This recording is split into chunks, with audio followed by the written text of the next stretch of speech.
So my name is Kelsey, and I am here to talk about LPL things.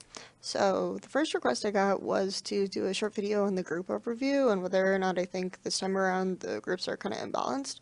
A lot of people sort of posited last time that the groups are imbalanced, and I think a big part of that was QT taking a nosedive, Snake not really improving over time, things like this. So a lot of these factors you can't really predict necessarily, but I think that going into it, if we just do a quick look at the groups, the rosters that are there. I'll discuss the rosters very briefly because I'm going to do an article that breaks down some of the roster changes more efficiently later on. We're going to just talk about why I think certain rosters are good, why I think certain rosters aren't, and how it's going to affect like the overall makeup of the groups. Group A and Group B, let's compare and contrast like their Pool 1 and their Pool 2 and their Pool 3 and the Pool 4 teams. So Group A's Pool 1 team is LPL Gaming. Group B's Pool 1 team is Royal Never Give Up. So right away, there's a slight imbalance here, at least initially.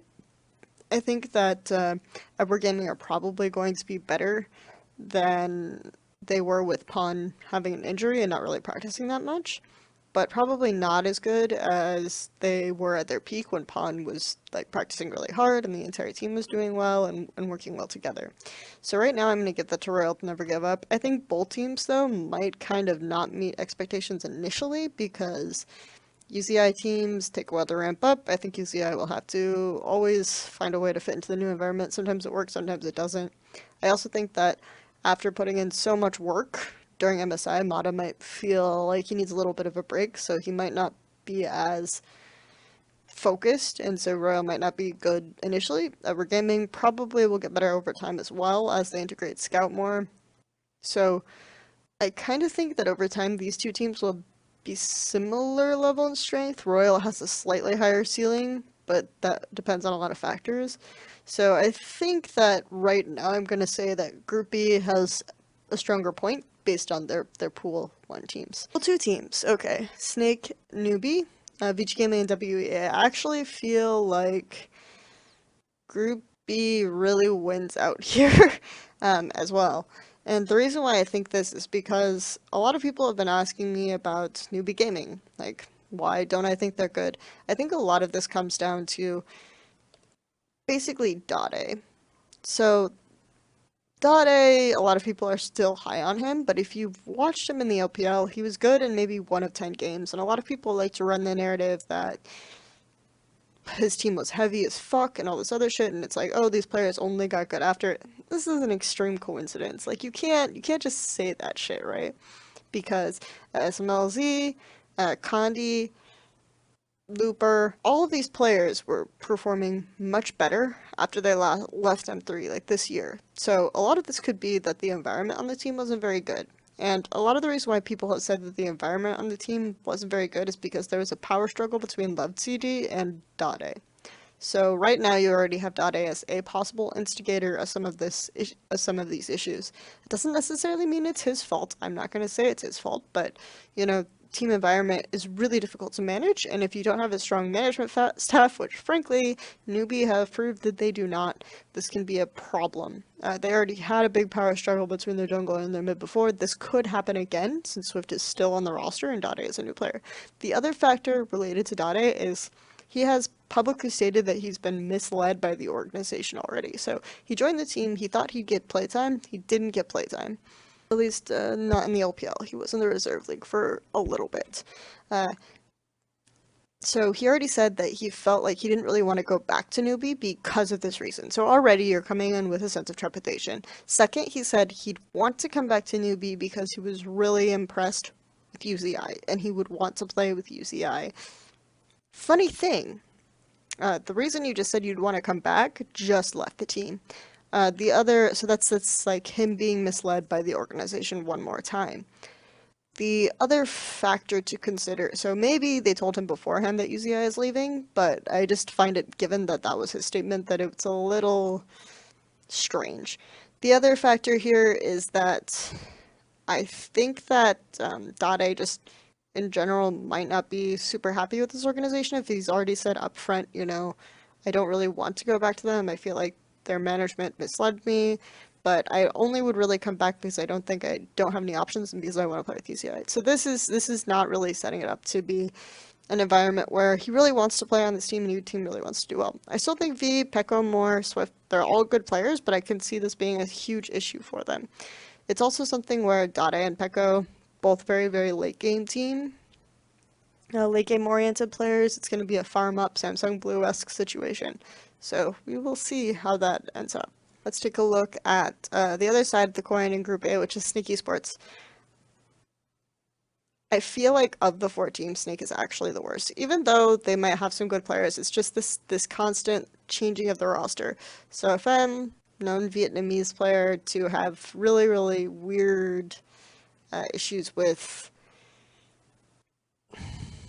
I mean, if you talk to anyone in the Vietnamese esports scene for 5 seconds, they'll basically tell you that SoFM is a dick. SoFM doesn't necessarily practice because he thinks he's hot shit. He thinks all of his other players are bad. That's why he constantly switches roles because he thinks he can play every role better and maybe there's a better role that he can carry on. These sorts of aspects. That doesn't give me a lot of confidence. He goes to Sneaky Sports and he's replacing CZR, who I think was a really, really big team-oriented player, and if you watch his jungle pathing, it was actually smart, so maybe CZR isn't very mechanically talented, but CZR knows where he's supposed to be on the map. So this is something, and he's constantly giving up resources and making concessions for his team to get ahead when you watch him play. So when I look at Sneaky Sports, ZZR is like the opposite of the problem to me. Moving down to mid lane, you still have Tank, and I think the issue with Tank and Flandre isn't necessarily that Tank is a bad player, but that you is much more willing to, oh my gosh, why is Flandre going in? I'm going to save him with this ultimate. Tank is more like, oh my gosh, why is Flandre going in? I'm just going to stand here and watch him die because what the fuck was he doing? Flandre is super overrated because he constantly is trying to go in and do dumb shit, whether he's ahead or not. He doesn't necessarily understand where he's supposed to be on the map or what he's supposed to do in lane. They're really smart about early game lane swaps sometimes, but transitioning from that, as soon as they do that, it's terrible. And they didn't necessarily develop lane swap theory from the initial, very basic, we're trading these double turrets, whatever. So they couldn't necessarily adapt to new situations well. Then you have Crystal, Goldhog, who, really had to learn to adapt more to a team-oriented play. He's finally gotten a little bit better about that, and you switch out your best player, who's also very team play oriented, Ella. Very peel oriented, very willing to correct bad fights, for Jezzo, who I think Jezzo's great, but he's like a playmaker type. So you're having more people going in and not much less people giving up resources and willing to make sacrifices. So I think right now Snake to me doesn't look that good. Even though theoretically some of their players could be really strong, I think they might even be worse than Vici because Vici has a very clear identity and setup, and they have a strong top jungle and mid who work together well and kind of have a good relationship in terms of what they're doing. It's just that Dandy needs to more forcibly step up and play the carry role more often. Their bot lane, they also added a new AD carry, Xuan. Xuan is pretty good at AD carry in terms of he's the best option that's played in Vici Gaming in the past couple of years in the LPL. I think he's the best. He's better than Endless, he's better than Vasily, but that doesn't mean a whole lot. It just means that their bot lane has become slightly more serviceable. I think Caveman still misses a lot of skill shots on Bard especially, but if you put him on less complicated champions like Trundle, he's pretty serviceable. So I think that Vici Gaming is actually a better team than Snake. So 1-1, okay. I think WE is better than Newbee because they're going into the split with the same roster. The fact that 957 and 0 have both drastically improved their play towards the end of the playoffs means that this team is even stronger than before. 1-1 on Newbee, I'm just giving it to WE because of the questions I have on Newbee. Newbee could very well be better than WE because they do have some more talented players, but WE is just a really well-rounded roster. They work. Like, we know they work. 957 has developed a style that's very good at low econ play. Kandi does the crazy shit. Like, it's funny to say that WE got buffed because this game is going to be so much about dragons, and Kandi is good at smiting. It's a ridiculous statement to make. But the bot lane is solid. This is just a very well-rounded, complete feeling team. So that's why I think initially just Group B looks better one-to-one on the teams as well. Finally, we're getting to Group A versus Group B. I mean, we've already looked at the top teams, and we've said, you can tell I don't really want to talk about the other teams, okay? But let's just say we've already looked at the top teams, and you can kind of see that Group B already feels a bit better, at least initially. Maybe with time, Group A can be competitive, but I feel like Group B is going to be a bit stronger. Invictus Gaming and Game Talents. Game Talents' roster is pretty bad. I think of the 4 teams, Game Talents is probably the worst. They put the best players from some low-tier teams on this list, but they also kind of replaced their jungler again. I don't know what it is with Crisis. Do people not like him? Wushuang is probably good, but he's also potentially a Lee Sin one-trick, so I don't know why you're adding. I feel like all these teams are just signing all these good junglers because the jungle talent right now is stacked relative to other roles in China, which is completely the opposite of the rest of the world, but there are a bunch of good young Chinese junglers that you can just put on a team. And so these teams will have like multiple subs in the jungle role, and then they'll have like SS17 in the top lane. But Gimgoon Republic, I think, are actually pretty good. You've got a bunch of junglers that you could put on this roster and say, yeah, it's not bad. Savoki PentaQ, I think they are okay, but probably not as good as some people think they are. I think they kind of have a Jinx, Tahm Kench, 2-trick thing going, but I actually think Jinx will be pretty good. So that's actually even better.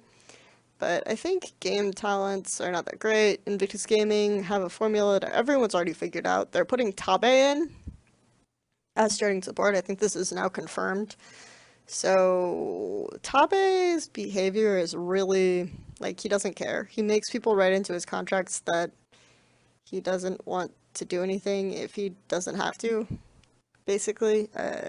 Yeah, I've heard this from someone. This could just be because of any team that was looking at him. It might not be the same for a Chinese team. But, I mean, this Invictus Gaming is fun. Maybe they'll just have fun, and they'll fund themselves into higher standings. OMG, LGD, yeah, these teams are all relatively similar. Like, I think OMG definitely got upgrades in the jungle position.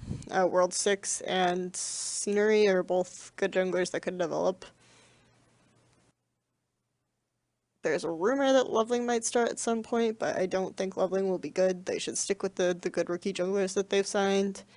Icon is playing, and the problem here is that you've replaced your veteran players with players that aren't experienced and probably can't shot call. So this is a problem that the team will have to deal with, because I believe Icon is starting, at least for now, even though Cool is not retiring.